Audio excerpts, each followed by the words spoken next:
Welcome to my class. In revision, we are doing macroeconomics, and in this we are doing national income and related aggregates. And in this we are doing domestic income, aggregates, and national product or national income aggregates. So often you must have heard about GDP, NDP, okay, and there you heard about NNP, NNP at market price and all of that. So we will be doing something of that sort. It's very interesting. So just pay attention before we go on. Let me just tell you. So we're doing national income and related aggregates. Domestic product or national product. So domestic product क्या होता है? Domestic income. इसमें net factor income नहीं होता. और domestic income क्या होती है? इसका दूसरा नाम होता है net domestic product at factor cost. मतलब डोमेस्टिक इनकम जो है उसमें क्या कहते हैं, फैक्टर इनकम्स हैं. What are the factors of production? Factor income का मतलब क्या होता है? Rent plus wages plus interest plus profit. इसको अगर आप देखोगे ना, कोई प्रोडक्ट में जो ये वाला खर्चा होता है उसको हम फैक्टर कॉस्ट कहते हैं. ठीक है, तो इसको हम कहेंगे domestic income at factor cost. और let's just do this net national product at factor cost. ये इसका दूसरा नाम होता है national income. That is net factor income from abroad में वही वेजेस रेंट इंटरेस्ट प्रॉफिट जो होता है वो सारा ऐड होता है. Then that becomes national income. Now let me just do that. इसमें अगर NDBFC है ना, इसमें अगर प्लस किया डेप्रीसिएशन, अगर नेट में डेप्रीसिएशन प्लस किया तो क्या आ गया? Gross domestic product at factor cost. फिर आपका आ जाता है gross domestic product at factor cost. ठीक है. और फिर अगर GDPFC में अगर आपने नेट इनडायरेक्ट टैक्स, इस एग्रीगेट में अगर नेट इनडायरेक्ट टैक्स लिया, इनडायरेक्ट टैक्स क्या, net indirect taxes indirect tax minus subsidy कर दी, तो आपका क्या हो जाएगा? Gross domestic product eight market price. ठीक है. अब ठीक उल्टा अगर आप इसका चलोगे, आपको GDPFC चाहिए तो GDPMP में से माइनस करोगे नेट इनडायरेक्ट टैक्स, तो ऐसे हो जाएगा GDPFC. इसमें से अगर यहाँ माइनस करोगे डेप्रिसिएशन तो क्या हो जाएगा? NDPFC. तो इन शॉर्ट ये जो है ना डोमेस्टिक प्रोडक्ट या domestic income, it is domestic factor income, that is wages, rent, interest and profit within the domestic territory of a country, which is contributed by the residents as well as the non-residents. ये बहुत important है समझने के लिए. ठीक है. So let me just talk about domestic income once again. ठीक है. So let's just talk about domestic income. अगर इसमें आपने देखा है कि अच्छा डोमेस्टिक इनकम में क्या हो जाएगा फिर? क्या लोगे आप डोमेस्टिक इनकम में? So what comes into domestic income? So before we go on, let me just tell you, domestic income में क्या होता है? According to the United Nations System of National Accounts, SNA, वो इकोनॉमिक टेरिटरी बोलते हैं इसको, या डोमेस्टिक टेरिटरी का मतलब क्या होता है कि ये जोग्राफिक टेरिटरी जो है ना, इससे थोड़ा बढ़ के होता है, जिसमें गवर्नमेंट जो है वो डील करता है with persons, goods and capital freely. That means उसकी जुरिस्डिक्शन में it can look after it's people, goods and capital. तो इकोनॉमिक टेरिटरी का स्कोप क्या होता है ये देखना होगा. इसमें हम 4 तरह से, जैसे हम लोग ने डिस्कस किया था वही होता है. पहला है political frontiers including territorial waters और एयर स्पेस. जो एयर स्पेस हम लोग ने डिमार्क कर दी है कि ये हमारी एयर स्पेस है, तो ये हो जाता है आपकी air space. This is with in your domestic territory of a country. या टेरिटोरियल वाटर्स कितनी दूर तक फैला हुआ है वो आप क्या हो जाता है. फिर सेकंड है एम्बेसीज, काउंसुलेट, मिलिट्री बेसिस, जो कि हमारे लोकेट जो कि हमारे अब्रॉड होते हैं वो, और प्लस जो हमारे फॉरेन के जो है ना, यहाँ पे हमारे यहाँ जो लोकेटेड हैं फॉरेनर्स के, वो आप उसका डिफरेंस ले लेते हो. So exclude the foreign ones located within its own political territory. तो ये सब डोमेस्टिक टेरिटरी में आता है। और थर्ड है कि आपका शिप्स जो है, एयरक्राफ्ट्स जो कि ऑपरेट करते हैं बाय द रेजिडेंट, जो यहाँ के रेजिडेंट्स हैं, बिटवीन टू और मोर कंट्रीज, ये हो गया।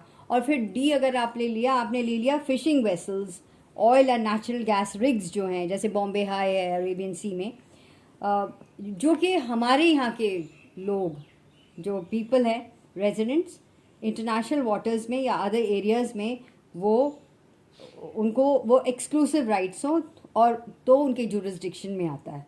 तो ये सारा इकोनॉमिक टेरिटरी होता है। तो ये political, so we can decide ना, ये पॉलिटिकल फ्रंटियर से अलग हो गया, राइट।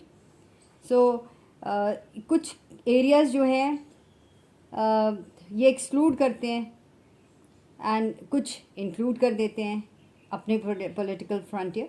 तो ये होगी इकोनॉमिक टेरिटरी या डोमेस्टिक प्रोडक्ट का।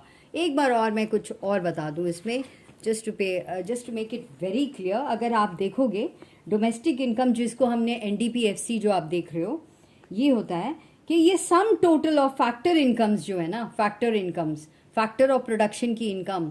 फैक्टर्स ऑफ प्रोडक्शन क्या होते हैं? Land, labour, capital, enterprise. इनकी इनकम्स क्या होगी? रेंट, वेजेस, इंटरेस्ट और प्रॉफिट।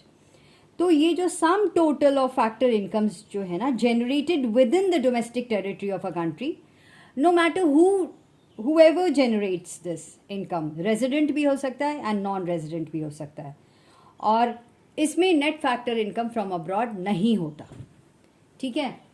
सो इसमें डोमेस्टिक प्रोडक्ट में NFIA नहीं होता। Now let's come to the national product. National product में NP याद रखना, नेशनल प्रोडक्ट। इसमें भी नेट होगा, ग्रॉस होगा, ठीक है। इसमें भी फैक्टर कॉस्ट होगा, मार्केट प्राइस होगा, बस यही है।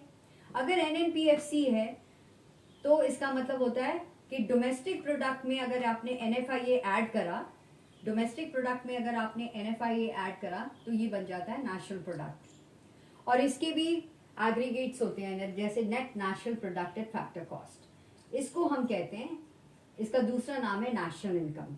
So national, you can say national factor income. So national income is which accrues to normal residents of a country within the domestic territory and the rest of the world.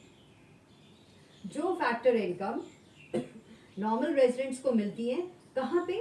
With in the domestic territory and ROW मैंने लिखा ना, with in rest of the world. अब इसके भी बिल्कुल वैसे ही aggregates हैं। देखो NNPFC में अगर हमने डेप्रीसिएशन को ऐड किया तो नेट से ग्रॉस आ गए, net plus depreciation becomes gross national product at factor cost, ठीक है। दैट मीन्स नेशनल इनकम में अगर हमने डेप्रीसिएशन ऐड करी तो ये होगा। अगर हमने gross national product factor cost में नेट इनडायरेक्ट टैक्स ऐड करा ना, तो मार्केट प्राइस बन जाएगा। That means gross national product eight market price. और अगर हमें वापस यहाँ से ऊपर जाना है, तो अगर हमने मार्केट प्राइस से फैक्टर कॉस्ट में जाना है तो माइनस नेट इनडायरेक्ट टैक्स हो जाएगा, ठीक है। और अगर हमने फैक्टर कॉस्ट ग्रॉस से नेट में जाना है तो क्या होगा? हमने प्लस कर देना, ग्रॉस से नेट में जाना तो हमने माइनस कर देना डेप्रिसिएशन। इस तरह से थोड़ा सा you know what, you will have to go through it, थोड़ा समझना पड़ेगा। आप पढ़िए तो इट थोड़ा क्लियर हो जाएगा, ठीक है। और थोड़ा डेफिनेशन, रेजिडेंट क्या होता है, रेजिडेंट वगैरह की डेफिनेशन, जैसे मैं एक बार बता ही दूँ कि जैसे रेजिडेंट की डेफिनेशन लेती हूँ तो जो नेशनल इनकम है ना, it measures the value of economic activities carried out by the residents of a country. तो रेजिडेंट का मतलब होता है it can be a person और एन इंस्टीट्यूशन जिसका centre of economic interest lies in the economic territory of the country in which he lives और is located, तो वो होता है रेजिडेंट। एंड इकोनॉमिक इंटरेस्ट क्या होता है? इसका मतलब होता है कि द रेजिडेंट लिव्स और is located within the domestic territory and the resident carries out the basic economic activities from that location. And there is a difference between resident और सिटीजन, ये भी होता है, ठीक है। सो क्या होता है? Person becomes a national of a country because he was born in the country और on the basis of some other legal criterion, ठीक है। सो a person is treated resident of a country on the basis of economic criterion, जैसे बताया है, पर ये necessary नहीं है कि resident must also be the national और the citizen of that country. So this is a basic example. जैसे कि अगर हम तो यहाँ पे अक्रूइंग टू नॉर्मल रेजिडेंट्स, ये देखना बहुत ज़रूरी है. ट्राई टू अंडरस्टैंड, ये देखना होता है. जैसे आई गिव एन एग्जांपल कि कुछ कैटेगरीज ऑफ इंस्टीट्यूशन या पर्सन्स होते हैं जो are not treated as residents of a country.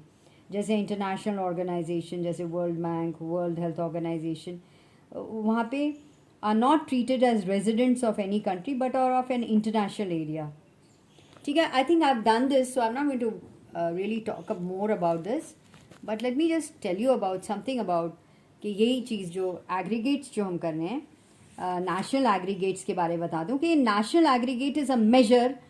ये मेजर है कि जो दिखाता है contribution of residents of a country to production both inside and outside the economic territory of the country. So within the domestic territory and rest of the world. So contributions inside the economic territory जो होता है, एक part of domestic product होता है, और दूसरा part जो होता है being the contribution of non residents. So contribution outside the economic territory is factor income from abroad. ठीक है, तो अगर by deducting factor income paid to non residents from domestic product and by adding factor income received by residents from abroad, we obtain a national aggregate. तो उस जिसको हम net factor income from abroad कहते हैं. Now let me just tell you, ये भी हम लोग ने किया हुआ है, but anyways, net factor income from abroad क्या होता है? Factor income to abroad, from abroad, ठीक है, less factor income to abroad हो जाएगा, is equal to net factor income from abroad. ठीक है, and let me just also tell you, factor income का मतलब इज फैक्टर्स ऑफ प्रोडक्शन जो होते हैं, land, labour, capital, and wages, rent, interest, profit और ये सब. तो एक बार और बता दूं कि जो नेशनल इनकम है, it is a sum total of the factor incomes accruing to normal residents of a country, no matter where this income is generated. It can be within the domestic territory और the rest of the world. So it includes net factor income from abroad. ये देखना है आपने. तो इसके भी आपने देखा कि नेट फैक्टर इनकम के भी जो होते हैं, इसमें आ जाएगा आपके, आपने जैसे देखा NNPFC which is national income. अगर इसमें डेप्रिसिएशन एडेड है तो GNPFC हो जाएगा. अगर GNPFC में अगर आपके नेट डायरेक्ट टैक्सेस एडेड हैं तो वो बन जाता है gross national product eight market price. So based on this one gets numerical. So I hope that you've understood this. और इसी के basis पे I will be giving you one or two numericals which you should be able to do this. All right. So once again, national income and related aggregates. Domestic product भी होता है, national product भी होता है. Domestic product में NFI add करेंगे तो national product हो जाएगा. ठीक है. So DP is domestic product and NP is national product. So, well, this is revision and I hope we are just revising. Pehla, you need to go through your text now, your notes, and see what it is, and you must do a numerical based on it.